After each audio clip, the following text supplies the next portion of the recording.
베트남에 좋은 학회 있으니까 가자 그러더라고요. 그래서 따라갔는데 한 3일 학회하고 우길씨는 한국으로 돌아가시고 저만 너는 좀 남아있거나 해서 일주일 동안 베트남에 남아있게 됐습니다. 그래서 돌이켜보니까 그게 이제 메콩델타 프로그램을 하고 그 후속으로 팔로우 비짓한 그 일주일 동안 일본 사람들하고 같이 있었는데 그래서 그때 이제 POT를 경험하게 됐고 그래서 돌아와서 배웠으니까 한국에서 좀 써먹어야 되겠다. 그래서 근로자들 대상으로 주로 이제 근골계 질환 예방하는 쪽으로 많이 교육을 했는데 베트남하고 우리하고 조금 상황이 다르니까 하면서도 뭔가 좀 약간 뭔가 안 맞다. 좀 뭔가 2% 부족하다 그런 느낌을 많이 받았습니다. 그래서 조금 시들해지던 차에 제가 인연이 돼서 2006년부터 농촌진흥청하고 농업인들의 그 안전보건사업에 참여하게 됐는데 그분들 대상으로 인터벤션을 하다 보니까 여기야말로 이 PAOT 기법이 딱 맞는 데구나 라는 걸 느끼게 됐고 그래서 그때부터 같이 적용하게 됐습니다. 그래서 그 사례들을 좀 말씀드리겠습니다. 그러니까 아까 우켄 교수님께서 기본적으로 말씀드렸지만은 이 PAOT 참여형 교육은 그만 말은 좋은데 참여를 어떻게 유도할 거냐, 이 교육자들을 어떻게 참여할 거냐 이거에 이제 제일 큰 문제인데 그분들 참여하게 만든 도구가 크게 세 가지입니다. 액션 체크리스트와 그다음에 강의가 아닌 굿 이그젬플을 보여주는 그런 방법이고 마지막으로는 그분들 계속 좀 쉬운 태스크 과제를 줘서 토론을 하게 하는 그런 방법들이죠. 그래서 저희 농촌 같은 경우에는 이 농민들 대상으로 하루 아침 한 9시부터 오후 5시까지 하루 일정으로 이 참여형 교육 워크숍이 진행되는데 제일 먼저 하는 게 이제 체크리스트 실습하는 겁니다. 참가하신 농업인들한테 체크리스트를 나눠드리고 이거를 직접 바로 옆에 농가, 가수원에 가서 거기 있는 것들을 체크를 하시는 방법이죠. 그래서 저희들이 이제 제일 먼저 한 게 농촌진흥청에 이제 연구비를 받아서 농민들을 위한 체크리스트를 만드는 거. 이걸 어떻게 잘 만드냐 이게 가장 핵심적인 관건이고요. 만약 저희들이 이걸 다양한 물론 이미 이제 직무 스트레스나 다른 분야에서 많은 체크리스트를 개발하셨겠지만은 어떤 분야에 적용한다 하더라도 제일 중요한 관건이 되는 게 이 체크리스트를 어떻게 그 리스크 팩터에 맞게 잘 정리하느냐 이게 관건일 것 같습니다. 그래서 농민들 대상의 체크리스트를 저희가 만들었고 그 다음에 이제 하루 종일 이어지는 게 강의가 아니고 다른 농가에서 이루어진 굿 이그젬플들, 좋은 모범 사례들을 사진으로 계속 끊임없이 보여드리면서 강의식이 아니고 계속 질문하고 그분들끼리 이렇게 왁자지근하게 잡담이 이루어질 수 있도록 보여드리는 겁니다. 이런 사진 하나 보여드리고 자 여기서 여러분들이 찾을 수 있는 굿 이그젬플, 모범 사례가 어떤 겁니까? 이렇게 여쭈어보는 겁니다. 여러분들 한 몇 가지 정도 찾으실 수 있겠습니까? 저 사진 안에 한 7, 8가지 들었습니다. 이게 원래는 이 국소조명에 대한 굿 이그젬플인데 의자, 그 다음에 테이블, 앞에 경치 해놓은 거, 수건 걸린 거, 옆에 이렇게 한 거, 이게 그 다음에 여기 스케일을 쳐서 이제 라지, 미디엄, 스몰 해서 이제 파길이 재는 거 등등 해서 그 다음에 테이블 각도가 트랜스버스 하지 않고 이렇게 경사져 있다는 거 등등 수많은 이제 모범 사례들을 찾아낼 수가 있습니다. 정답은 없지만 이런 사례를 보고 이제 농업인들이 스스로 솔루션을 찾아가고 이제 이렇게 참여하실 수 있도록 이런 사진들을 자꾸 보여드리는 거죠. 그런 다음에 이제 발표도 몇 번 시키고 하면서 제일 마지막에 이 교육의 최종 목적이 뭐냐? 마지막에 참여하신 분들이 딱 앞에 나와서 나는 돌아가서 우리 집에 이걸 이렇게 바꿔보겠다라는 거를 동료 농업인들 앞에서 구두로 말씀하게 하고 그걸 이제 기록으로 남기게 하는 게 사실은 이 교육의 최종적인 목적입니다. 그래서 그걸 이제 한 번씩 다 하시게 하면 잊어버리기 쉬우니까 제가 단체 사진 인화해드리고 수료증에다가 제가 잘난 사람은 아니지만 그래도 이게 농기술센터의 공무원들 이름을 주려면 절차가 좀 복잡하더라고요. 그래서 제 이름 개서적 찍어가지고 그분들의 계승계획을 프린터 딱 해갖고 이렇게 나눠드립니다. 그래서 이 나눠드리고 나서 한 석 달 뒤에 그 집에 다시 가는 거죠. 그래서 실제로 그런 계승계획들을 잘 실행하셨나 저희들이 관찰하는 겁니다. 그래서 이분들 같은 경우에 이제 농가에 방문해서 저희가 이제 직접 확인하고 있는 상황이고요. 예를 들어 이런 겁니다. 이분이 이제 가장 초기 하신 분인데 이분이 농기구 의대를 만드시겠다 하셔가지고 농가에 갔더니 우리를 헛간으로 안내하시면서 이 모습을 딱 보여주시는 겁니다. 남들 일반 전문가가 보기에는 이게 무슨 농기구 의대냐 이게 무슨 개선이냐라고 말씀하실 수도 있지만 저희들이 이제 PAOT에서 가장 중요하게 얘기하는 게 바로 이런 거죠. 농업인이 스스로 했고 돈 안 들고 할 수 있고 누구나 쉽게 따라갈 수 있는 이런 개선들을 본인들이 스스로 하기 시작하시는 이런 개선들을 가장 중요하게 여깁니다. 그래서 이런 것들을 저희들이 직접 하고 눈으로 목격하면서 농업인들한테 안전보건 교육으로 가장 좋은 교육은 이거구나 라는 걸 확인할 수 있습니다. 아시겠지만 제가 이거 말고도 이전에 다른 교육도 많이 해봤거든요. 근데 암만 강의를 잘하시는 교수님을 데려다 놓고 마을회관에서 농민들 모이시라 하고 그 강의를 하면은 마음만 열심히 잘하셔도 10분 안에 한 절반 이상이 다 죽으십니다. 그래서 이런 교육 말고는 사실은 이 농업인들 대상으로 할 수 있는 교육들은 그렇게 좀 많지 않은 것 같기도 하고요. 그래서 개선 사례들을 좀 보여드리면 이런 것들이죠. 누가 보기에는 뭐 별거 아니다라고 말씀하실 수 있지만 돈 안 들이고 쉽게 하실 수 있는 것, 누구나 따라갈 수 있는 개선들. 그 다음에 뭐 돈 안 들고 쉽게 농사일지 같은 걸 쓰셔가지고 농약일지를 쓰신다든지 뭐 이런 기록들을 남기시는 거, 안 하시던 습관들을 새로 바꾸게 하시는 거. 조금 더 이제 나아가면은 아이디어를 내서 공구 정리 정도는 하시는 겁니다. 납 같은 거 보관할 때 보관하기 쉽지 않은데 이렇게 홈을 파서 보관을 하고 전체적으로 정리 정도를 잘하게 하시는 것들. 이분들 같은 경우에 비닐하우스 짓는 논산의 농민이신데 이렇게 이 비닐하우스 쓰는 철자재를 이용해서 직접 이렇게 농기구리들을 만드시고 보시면 밑에는 이제 이렇게 나무판을 깔아서 그 위에는 작은 도구를 놓고 위에는 호미를 걸고 긴 데는 큰 걸 걸고 하시는 등 자기 자신의 농작 환경에 맞게 스스로 이런 이 작업 환경 개선을 해나가신 모습들을 저희들이 보면서 많은 감동을 받았습니다.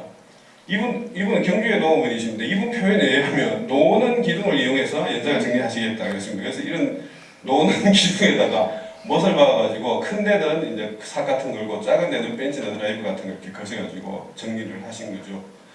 이것도 뭐 전문가가 보면 뭐 부딪히면 또 뭐 위험도 있고 하니까 뭐 완벽한 개선은 아닙니다만 농업인께서 스스로 아이디어를 내서 스스로 직접 하셨다는데 큰 의미가 있는 것 같습니다. 그리고 이분 같은 경우에는 이제 농약 보관함을 집에서 못 쓰는 캐비넷 가지고 여기 농약 보관함 직접 쓰셔서 이렇게 보관하시고 계시는 모습. 그 다음에 이제 이분 같은 경우에는 영주의 농업인이신데 농약 보관을 전에는 막 밑에 쌓아놨었는데 이게 사과 박스거든요. 사과 수확하는 박스. 그 중에서 이제 하다 보면 깨지고 하니까 그런 못 쓰는 박스들 가지고 이렇게 멋진 장을 만들어서 이 농약을 보관하시는 모습을 우리들한테 방문했을 때 자랑스럽게 보여주시고 있는 모습입니다. 그래서 저런 것들을 보면은 저걸 하면서 농민들 스스로가 본인에 대한 이렇게 자부심을 느끼시고 그럼으로써 우리가 이 교육하면서 담배 끊으라고 절대 이야기 안 하거든요. 농작 환경 개선에 대한 말씀만 드리는데 근데 이걸 하시면 저절로 담배도 끊고 술도 줄이고 안전 부분에 대한 의식들이 바뀌어지시는 것들을 보면서 저희가 이 농업인들한테는 그 유일무이하게 이 안전 부분의 교육, 에듀케이션을 할 수 있는 방법들이 뭐 하여튼 꼭 PAOT가 아니더라도 저런 참여 교육 방법밖에 없겠구나 그런 생각을 했었고요. 옛날 봉화에 한번 갔을 때는 이상하게 그 마을에 무슨 일이 있어가지고 젊은 사람들이 읍내 나오고 아무도 없고 평균 연령 80 이상 되는 할머니들만 마을회관에 한 20명이 쭉 앉아 계셨습니다. 그래서 저희가 그날 교육을 할까 말까 고민을 하다가 멀리 왔으니까 그래도 하고 가자 그래서 80 넘어서 잘 일어서지도 못하시는 할머니들 대상으로 PAOT를 했는데 마지막에 이 할머니들이 다 가시면서 나는 집에 가서 호미그리드기를 만들겠다, 농약 보관함을 만들겠다, 이 개선 계획을 다 제출하시고 가셨습니다. 그래서 저희가 돌아오는 차 안에서 대한민국에서 80 노인들을 대상으로 이런 안전보건 개선 계획을 이끌어낼 수 있는 팀이 우리 말고 누가 있겠느냐 하고 좀 자부심을 느끼기도 했습니다.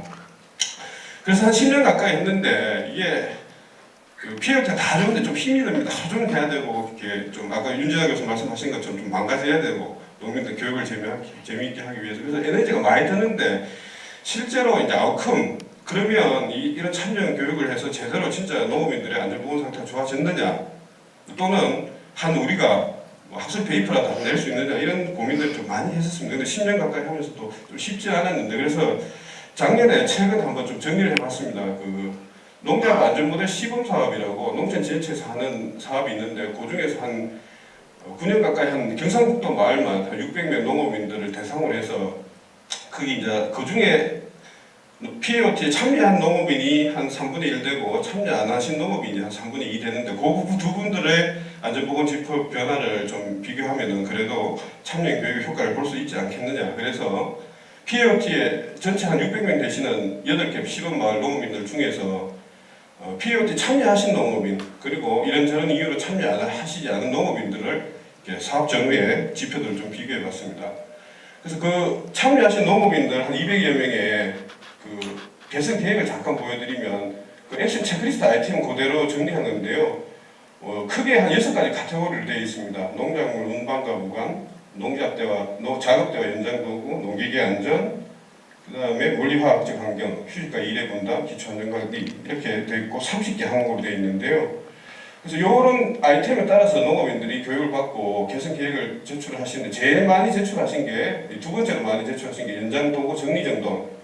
그게 이제 한 122분, 한 20% 가까운 분들이 그런 개선 계획을 제출하셨고, 그 외에도 이제 농약 보관함, 농약을 안전하게 보관하고 잘 보관하겠다는 개선 계획을 한 15% 하셨고, 나머지 아이템들도 뭐 조금씩 해서 전체 한 200명 가까운 분들이 평균 한 1인당 한 3건 정도, 그러니까 총 620건 정도의 개선 계획을 제출하셨습니다. 그래서 이거를 잘 실천하셨느냐, 이걸 저희가 팔로우 비짓해서 본 거죠. 그래서 8개 마을에 총 595명을 쭉 팔로우를 했는데 다른 팔로우를 못하고 그 중에 217명 참가자 217명 전체 대상자 595명 중에 교육 참가자 217명 그 중에 한 70% 가까운 분들을 저희가 농가 방문을 해서 확인을 했습니다. 그랬더니 전체적으로 봤을 때 한 60% 가까운 개선 계획을 실제로 그분들이 완료한 것을 저희들이 확인할 수 있습니다. 단기 계획, 바로 할 수 있는 계획들은 한 70%, 장기 계획은 한 40% 가깝게 이 실현을 실제로 개선을 이루어냈다, 변화를 이루어냈다는 거죠. 그걸 확인할 수가 있었고, 사실 이것만 봐도 충분히 효과가 있다, 여기서 끝낼 수가 있는데, 그래서 조금 더 깊이 들어가서 이분들 그러면 교육 참가 전에 후에 그 변화가 있느냐 그거를 이제 좀 살펴봤습니다. 다행히 농작안전모델 시범사업은 사업 시작하기 전에 서베이를 하고 사업 끝나고 서베이를 하기 때문에 그 자료를 이용해서 봤더니 제일 크게 변한 것은 농약 중독 증상 같은 경우에는 POT 참가자들은 이게 참가 전에는 농약 중독 경험이 있다라고 대답하신 분들이 16% 됐는데 교육 후에 마치고 이제 3년 뒤에는 4.8%로 확 줄었습니다. 그런데 비참가자분 같은 경우에는 변화가 없었고요. 그거와 흡연율이 이제 또 다시 POT 참가군에서 조금 줄었고 비참가군에서는 큰 차이가 없었습니다. 그래서 그게 좀 차이가 있었고, 그다음에 음주는 뭐 이렇게 오히려 조금 이상한 결과인데 이 POT 참가군은 변화가 없었는데 비참가군에서는 오히려 음주가 늘어난 걸로 그렇게 나왔고요. 그다음에 건물계 증상 같은 경우에는 전반적으로 참가군, 비참가군 타군도 건물계 이제 체조라든지 아니면 그 농작업 보조도구 지급 같은 그 농촌 안전보건 사업에 다른 인터벤션들이 들어갔기 때문에 그런 효과들에 의해서 좋아진 게 아닌가 그렇게 확인할 수 있고, 그래서 결론적으로 봤을 때 POT 참가군이 비참가군에 비해서 다른 거 다 좋았지만 특히 농약 중독 증상하고 흡연율이 감소가 그 비참가군에 비해서 더 크게 있었다는 걸 저희들이 확인할 수 있었습니다. 그 제일 큰 목표는 사실은 농작업 재해율, 농사 짓다가 다치시는 걸 줄이는 건데 안타깝게도 뭐 양군에서 이 농작업 재해율은 큰 변화는 없는 걸로 관찰이 되었습니다. 이건 조금 더 좀 우리가 컴프레헨시브하게 좀 어프로치가 필요하지 않을까 그렇게 생각이 들었고요. 그래서 요약으로 말씀드리면 하여튼 참여 교육해보니까 농업인들이 실제로 상당 부분 60% 가까이 개선 계획을 실행했고, 참가 안 한 사람보다는 교육에 참가한 분들이 흡연율 감소와 농약 중독 경험률 감소 등 유의미한 효과를 확인할 수 있다는 겁니다. 그래서 뭐 몇 가지 제한점이 있긴 하지만은 다른 분야는 몰라도 농업인들의 안전보건을 위해서는 이 참여형 교육들이 계속 좀 확산되고 전체적으로 좀 확대될 필요가 있겠다는 것들을 저희들이 확인할 수가 있었습니다. 네, 이상 발표하겠습니다. 네, 수고하셨습니다.